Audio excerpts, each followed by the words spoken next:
Class 9th subject science के अंतर्गत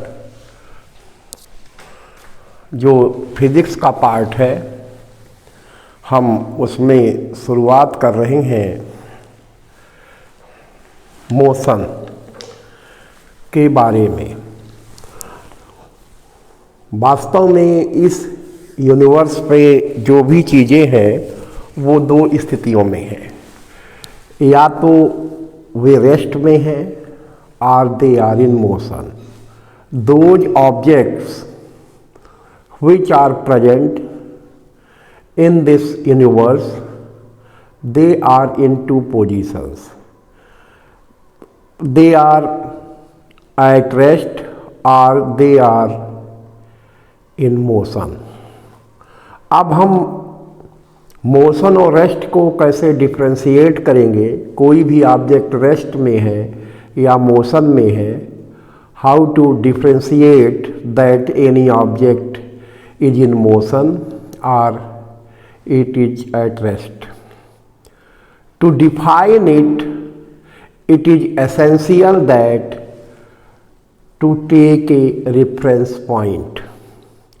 कोई भी ऑब्जेक्ट मोशन में है या रेस्ट में है, इसे डिफाइन करने के लिए एक रिफरेंस पॉइंट की ज़रूरत पड़ती है। रेफरेंस पॉइंट का मतलब है कि जिसके कंपेयर में, जिसके रेफरेंस में हम ये देखेंगे कि ऑब्जेक्ट मूव कर रहा है या नहीं। तो अगर कोई भी object, if any object changes its position with respect to reference point, then it is said to be in motion. If any object does not change its position with respect to other object, then it is said to be at rest.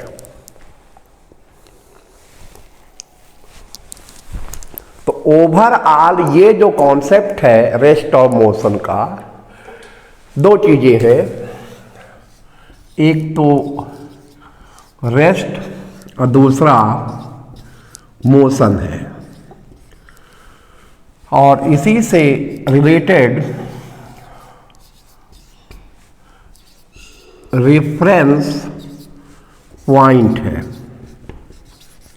Reference point का मतलब होता है कि ऐसा point जिसके respect में हम motion को डिफाइन करना चाहते हैं, वो रेफरेंस पॉइंट कहलाता है।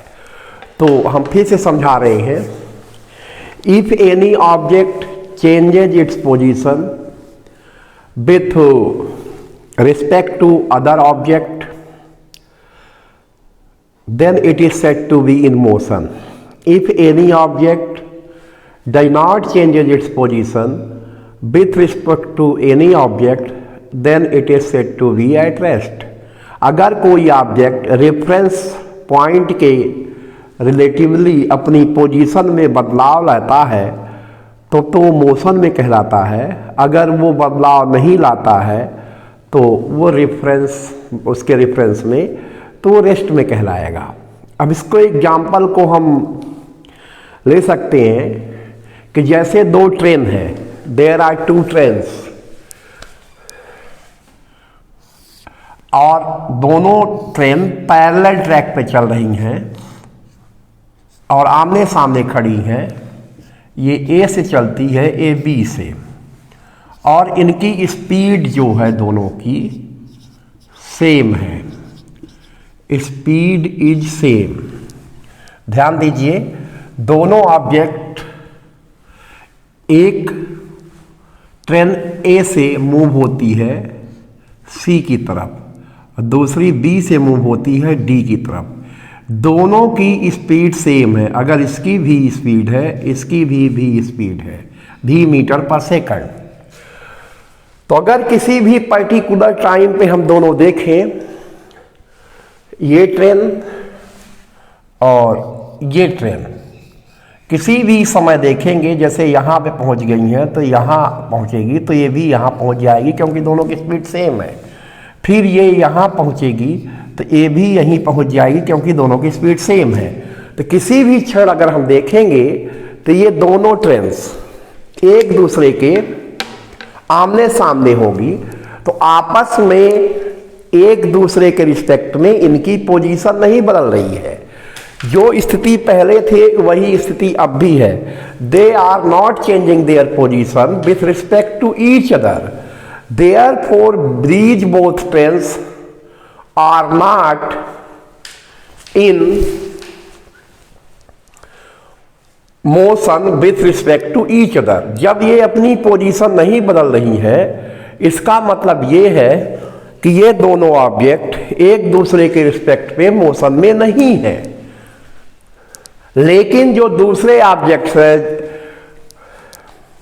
इन दोनों ट्रेन्स के अलावा आसपास, उनके रिस्पेक्ट में पोजीशन इनकी बदल रही है। जब इनकी पोजीशन बदल रही है, उस समय दूसरे पॉइंट्स के रेफरेंस में ये मोशन में हैं। तो कोई भी ऑब्जेक्ट रेस्ट में है या मोशन में है, इसको डिफाइन करने के लिए हम जो रेफरेंस पॉइंट लेते हैं उसकी पोजीशन भी मायने रखती है। तो अगर रेफरेंस पॉइंट के रिस्पेक्ट में ऑब्जेक्ट अपनी पोजीशन बदल रहा है, then it is said to be in motion. If it does not change its position with respect to reference point, then it is at rest. तो ये कॉन्सेप्ट रेस्ट और motion का है।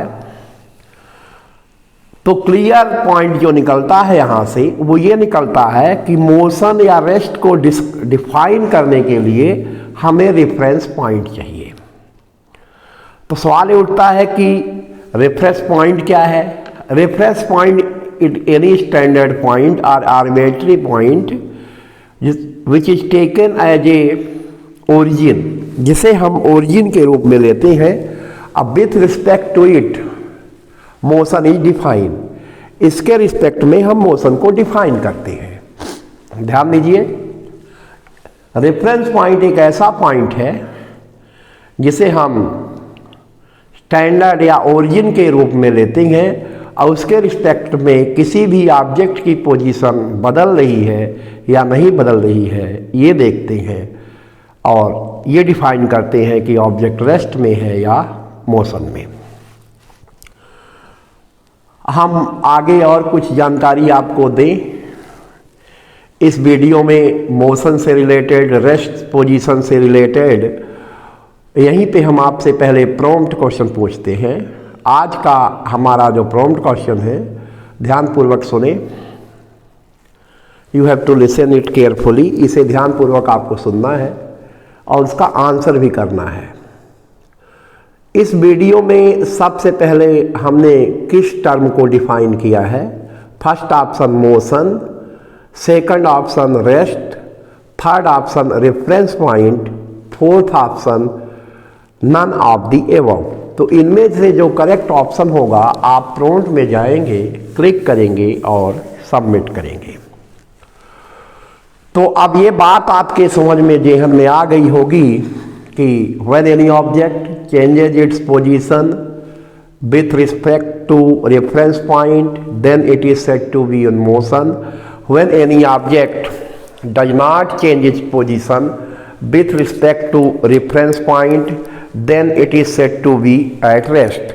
अगर कोई ऑब्जेक्ट रेफरेंस पॉइंट की respect में अपनी पोजीशन में बदलाव लाता है तो ये कहलाता है मोशन में। अगर बदलाव नहीं लाता तो then it is said to be at rest, तो इसे रेस्ट में कहते हैं। अब मोशन को डिफाइन करने के लिए बहुत से इंपॉर्टेंट टर्म है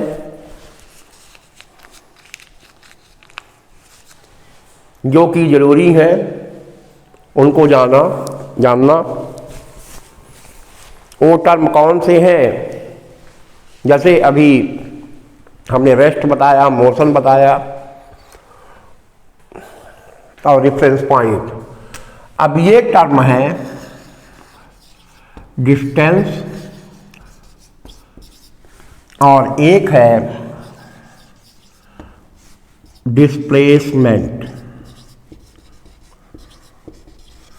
वास्तव में जैसे ये रेक्टेंगुलर ग्राउंड है, ए बी सी डी, और यहाँ हमें पहुंचना है ए से डी। ये 10 मीटर है, 10 मीटर, 8 मीटर, 8 मीटर। तो यहाँ अगर जैसे यहाँ से चलते हैं, फिर यहाँ से चलते हैं, यहाँ फिर यहाँ चलते हैं, तो डिस्टेंस की वैल्यू जो होगी इक्वल टू होता है टोटल लेंथ कवर्ड।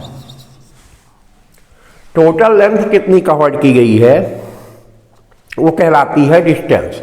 देखिए जैसे यहां पर हम A टू B जा रहे हैं, ठीक से समझिएगा, A टू B, अब फिर B टू C जा रहे हैं इन वो, और फिर C टू D और D टू A। तो जब हमें टोटल लेंथ निकालनी होगी, कितनी ऑब्जेक्ट ने टोटल लेंथ कवर्ड की है, तो उस कंडीशन में हम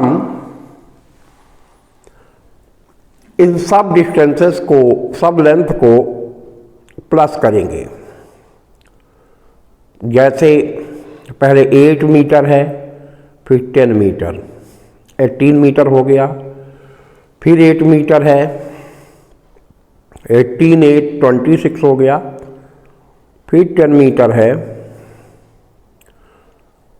तो 36 हो गया।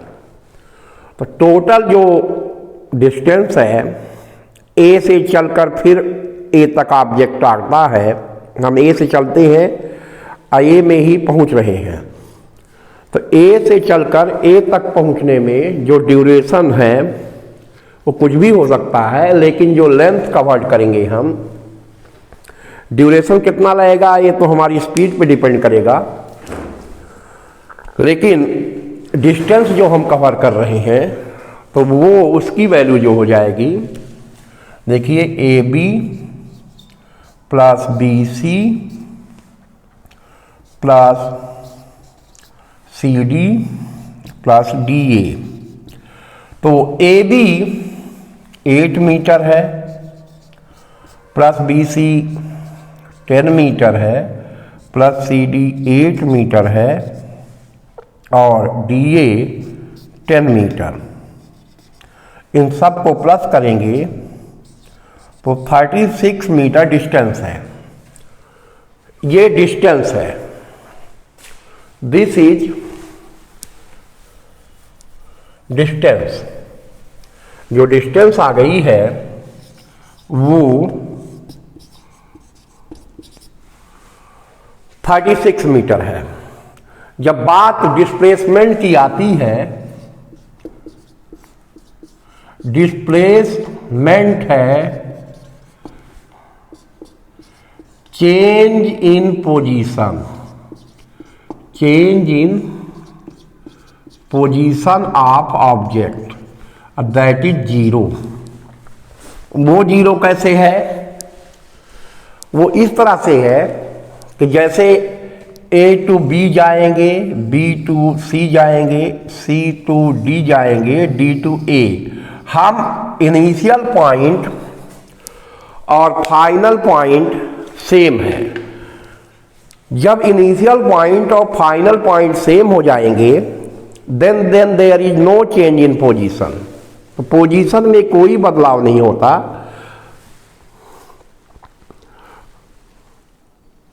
तो डिस्प्लेसमेंट की वैल्यू यहाँ 0 है। डिस्प्लेसमेंट वास्तव में चेंज इन पोजीशन है, और जबकि distance total distance covered by object है। अगले वीडियो में डिस्टेंस और डिस्प्लेसमेंट पे हम डिटेल में चर्चा करेंगे। तब तक आप इस वीडियो को पूरी तरह से देख लें। धन्यवाद।